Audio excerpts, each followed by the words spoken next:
All right, everybody, welcome back to Lost and Found with Cain Stevens. I'm your host, Cain Stevens, the host with I'm wishing the most, but you never know, right? So, I took a little hiatus there. I wanted everybody to kind of mellow out, have a good Christmas holiday and New Year, and then I wanted to kind of get rifling right into it. So it feels great to be back. A lot of things have changed since then. I have officially decided to say goodbye to the paranormal world and say goodbye to my paranormal podcast, the Cain Stevens Paranormal Super Show. I just didn't feel like it was helping people. I mean, yes, it was entertaining. Ghost stories are fun. It is entertaining, but I just didn't feel at the end of the day like it was doing anything for anybody. Um, and really, I just, a lot of weird things. Um, a lot of weird things happen when you dial into that type of thing, and I kind of felt like maybe I was getting some spiritual attack type stuff, and I really just don't want to be a part of it. So I don't I'm not out here witch hunting people who are doing it. I respect them and I understand, and I do want to tie some shows into it, like that. Maybe, but I want to stick to Christianity and what's like to be a Christian, and have the walk with God. Do the walk with God. Do the thing. Do the thing.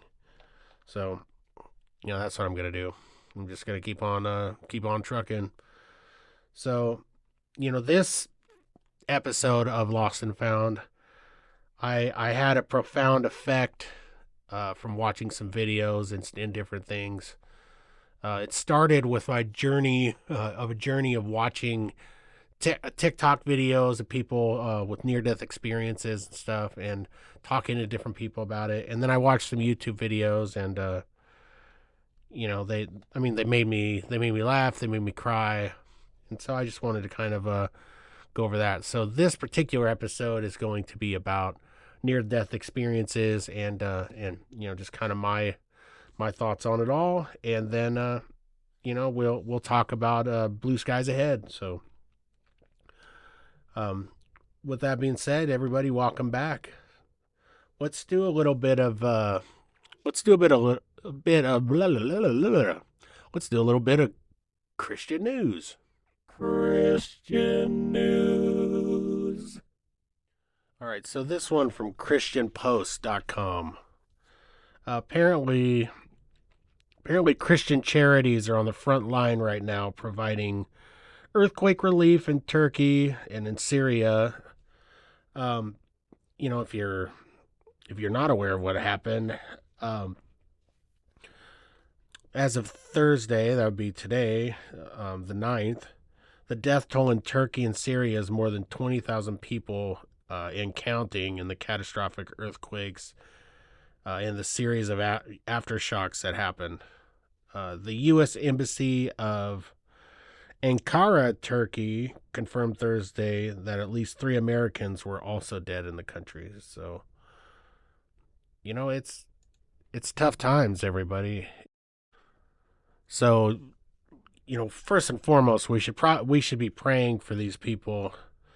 I mean, there's so much going on out there, and we're just not. Just because it's not happening to us doesn't mean it's not affecting people. So we really need to look at that. So there are Christian charities doing things. One Christian charity in particular is what is it? Samaritan's Purse, which is this is what the article's about. Basically, like they said, there's more than 20,000 people dead from these earthquakes and aftershocks, and the it could rise like the death toll. Relief efforts are underway, with the strongest region hit. Or excuse me, the strongest. This is one of the strongest to hit the region in more than 100 years. It leveled buildings. It left thousands dead and injured. The earthquake was followed by a 7.5 magnitude tremor only hours later. Um, the two quakes, along with at least 120 aftershocks, had caused tremendous destruction in Turkey and Syria.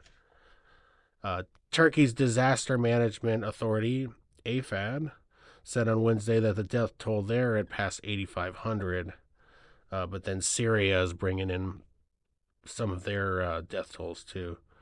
Authorities have warned that they're having a hard time finding survivors under the rubble because of the diminishing uh, visibility and freezing temperatures there. So apparently, Samaritan's Purse has deployed 52 field hospital beds and at least 75 staff there to help out. And they're saying that they could probably get more in there. So this is their response. They said, as our response continues to develop, we will be deploying additional disaster assistance specialists and supply to the region. Please also join us in praying for so many suffering families and for our teams and partners serving them in Jesus' name. So, what a wonderful organization. If you have the means to do so, maybe you should, please donate to them or another Christian organization of your choosing, and hopefully they can provide some assistance to that. So if you can't, just pray for these people and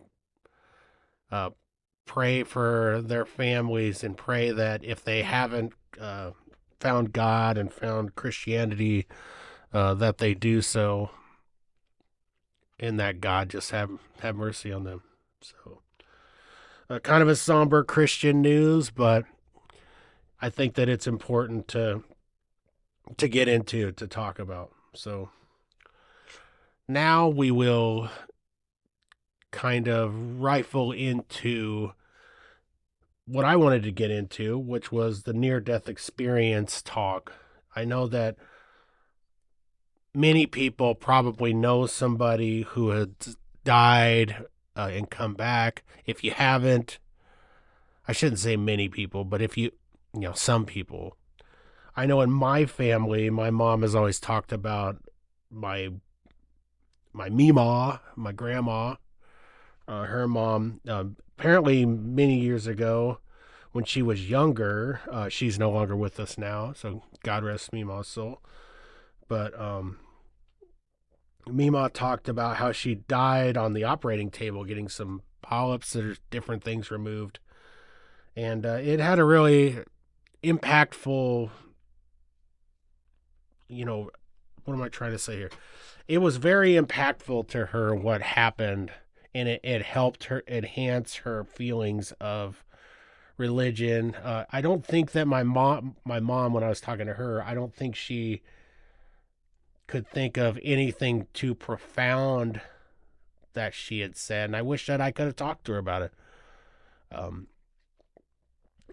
But whatever she saw, whatever happened, changed her life, and she was a very devout Christian. She was Catholic. She left the Catholic Church after so many years and then went back to it, but she was always reading. She's a very cool lady. She would sit up late at night and she would read her Bible, and she would journal, and she would write letters, like letters to Jesus, letters. And she was just a really cool lady. I would hope that some of that cool rubbed off on me.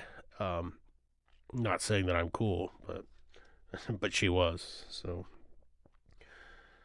that's kind of the tie to why I thought of all of it. And I've just been thinking about a lot of stuff. I have my issues with health and with my heart, and it gets me worried sometimes. It keeps me up at night. I think about what will become of my family, my wife, and my kids if something were to happen to me soon. I think we all have these thoughts. I'm 40 now. I see friends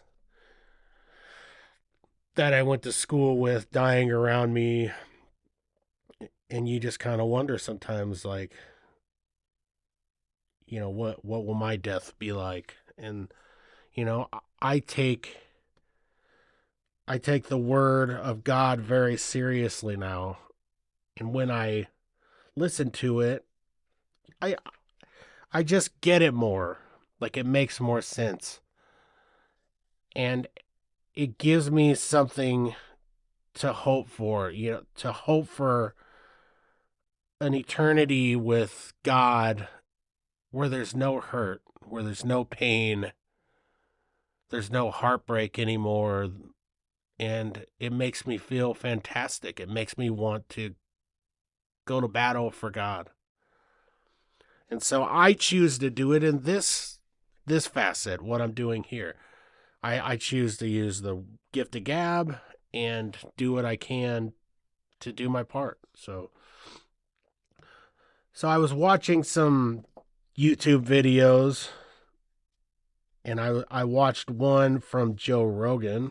I'm still a big fan of his podcast. I know he's out there, um, but I like to get all sorts of information all over the place. So he had a guy named Sebastian. I believe it's Junger. So Junger last name. And he was talking about his near death experience, and it was really wild because this guy was not a Christian. Okay, he was talking about how he died, why he died, and then what happened. He said that a pit opened up, and he felt like he was supposed to go to this pit, but he didn't want to. Like a really dark abyss, black pit. And so I wondered to myself as he was talking about this, was it like the pits of hell opening up? What was it? So he really didn't get into Jesus and the light and all that. So it took me down a deep dive of, well, let's watch some other videos. Let's listen to what other people have to say. So I did that, and a lot of them did describe a white light that was so calming and so beautiful, and a choice to either leave or stay. And a lot of people had family members appear to them, or friends who had passed. Some people had Jesus himself appear to them. And it's interesting to me because from a scientific perspective, okay, listening to some of these people talk, non-believers and whatnot, they'll say that your brain is being severely deprived of blood and oxygen. So that would probably, make you see all sorts of things. At least that's what they're telling us. But I don't think that is the whole answer here. Because there have been people and there have been studies out there where they've tried to use different drugs to mimic the near death experience and make people feel the same thing, and they don't see it like that. They don't see a light that appears. They don't see all of this stuff that it deprives their oxygen to their brain. It does all this stuff to mimic it, but they never seem to duplicate it. So that says something to me. So I got on another person's YouTube videos. There was a guy named Charles Bruce Grayson. He's a professor emeritus of psychiatry and neurobehavior sciences at the University of Virginia. He's also the author of After, a doctor explores what near-death experiences reveal about life and beyond. And I just thought what he had to say was so interesting. So let's bring up a clip here of it and see and see what he has to say about it. Near-death experiences are profound, subjective experiences that many people have when they come close to death, or sometimes when they are in fact pronounced dead. And they include such difficult-to-explain phenomena as a sense of leaving the physical body, reviewing one's entire life, encountering some other entities that aren't physically present that they sometimes interpret as deities or deceased loved ones. When they return, they often are profoundly changed by this experience. The most common change we hear from near-death experiencers is that they are no longer afraid of death. They describe having existed without their physical bodies, when their physical bodies were essentially dead, and yet they were feeling better than ever. All right, so that was pretty good. So what he gets into after that, though, is kind of a more scientific approach. He claims that people don't necessarily, at least the ones that he's dealt with, don't necessarily dive into the religious side of it, but more of a spiritual awakening. But I don't discount his work and what he's saying. He's not bashing religion, or I don't know what his heart's like. I don't know if he's walking with God or not, but he gave an interesting account, or accounts of what he has studied, and so it leaves me to ask myself that terrible thought that we all have all the time is, what will our death be like? What happens when we die? We all sit around, I'm sure.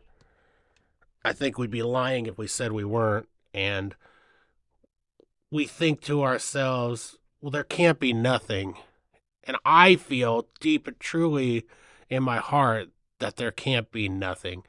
That God has done so much for me that I'll find the truth when I die. But, I just feel like a terrible person sometimes. I feel like, how could I have this doubt? How could I doubt God when God does so much?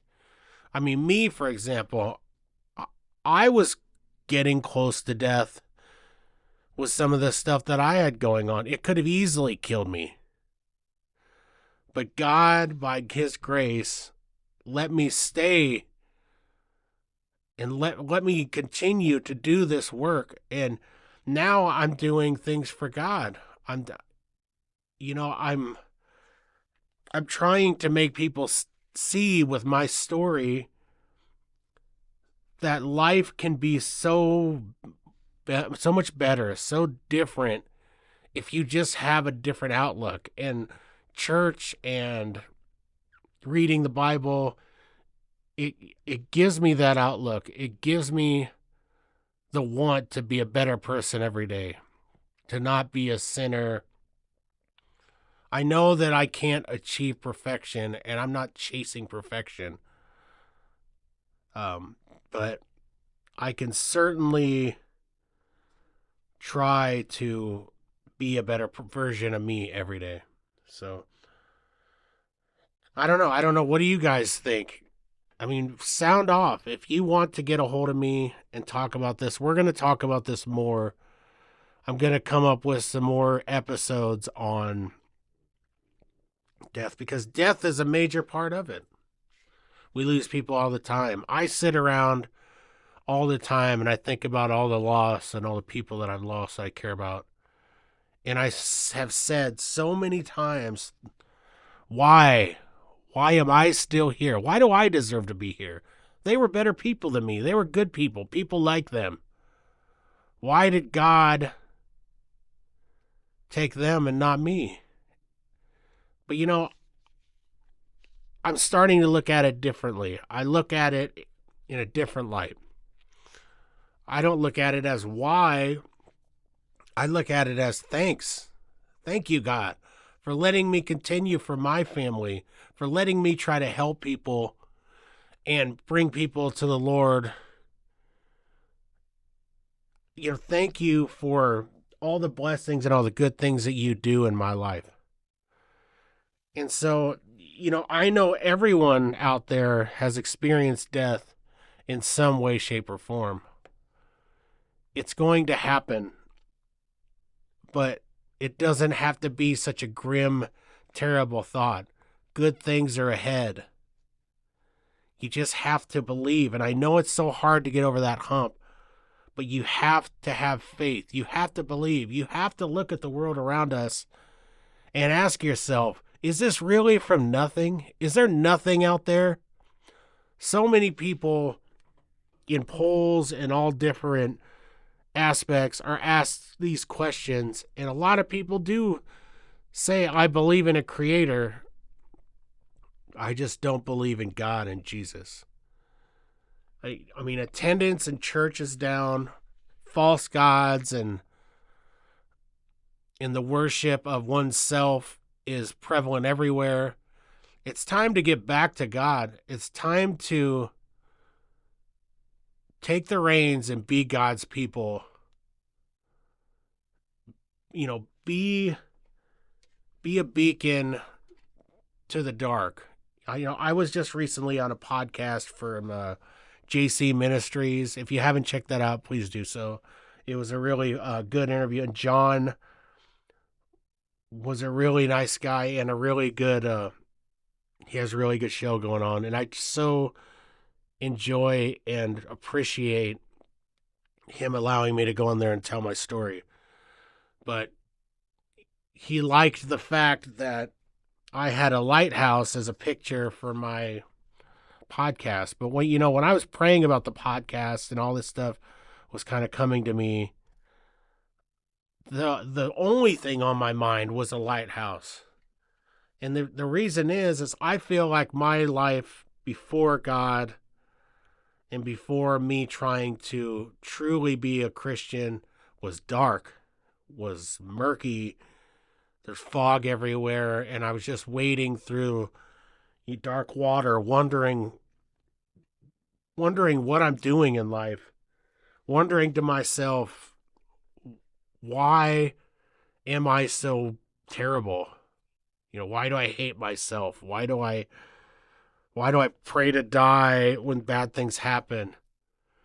And the light was always there. The beacon was always going round and round, and it was always calling me. And that beacon was God. That beacon was Jesus. And many people who know me, they'll laugh. I was awful. I would mock religion. I can recall years ago, and people will laugh when they hear that I'm doing a Christian podcast, and I don't blame them. Me as a musician and as a drunken fool from the past and everything, I would get up there on like a karaoke night, and I would make like horrible Jesus jokes and stuff like that. And it's like, man, why did God put up with my garbage? You know what I mean? Why, when things were at my worst and my life was a disaster, and I would cry and I would scream and I'd pound against the walls and the floor till my knuckles were bloody, and I screamed to die, take me, Lord. Why did God keep me around? Because God takes care of us. God gives us choices. God saw something in me, out of the 100 sheep, I was the one out of the 99 that God saved. And that doesn't mean God ignores the 99. That just means God reached me. God reached me at my worst. So, all this thoughts of death. I know this is a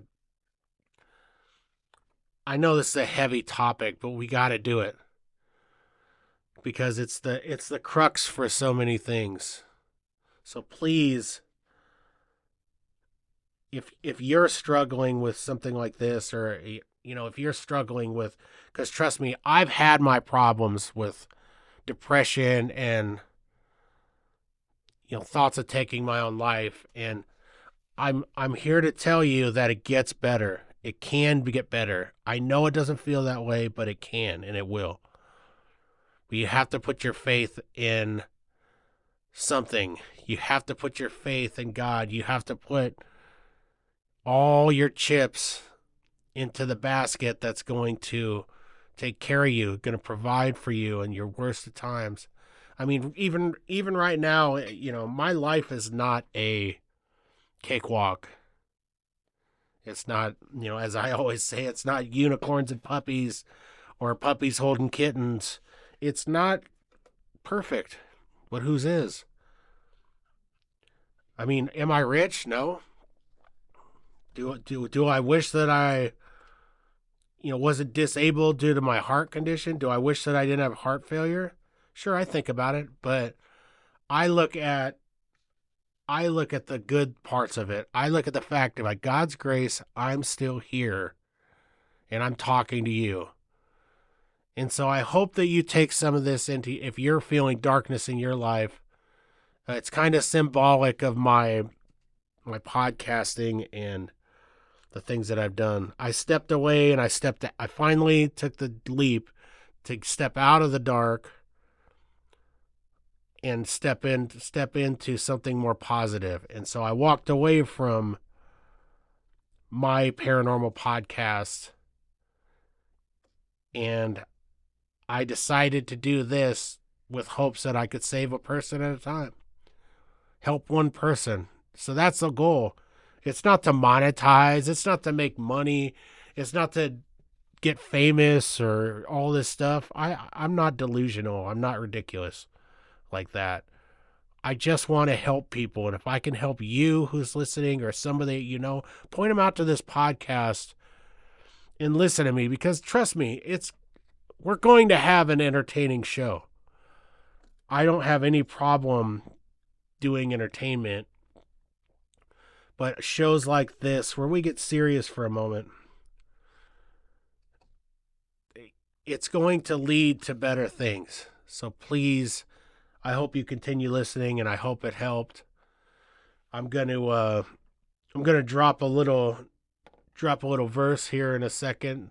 Maybe it'll help you out, maybe it won't, and then I'm gonna say goodbye and send you guys on your way till the next one. So, with that being said, let's drop a verse. Drop it like it's hot.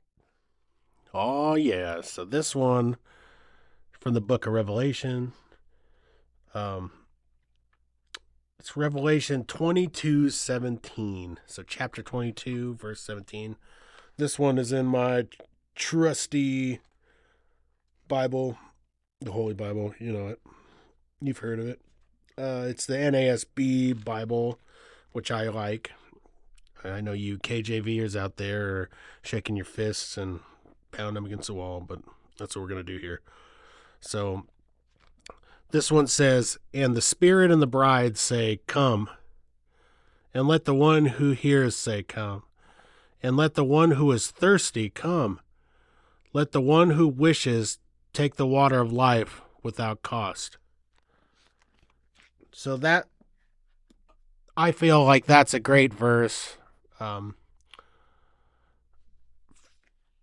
considering what we're talking about here. So I hope you enjoyed it. Nice little reading from Revelations. So there we have it. We dropped it, dropped it like it's hot, and we did the thing. So, all right. So in closing, everybody, on this episode, I know it was a serious one.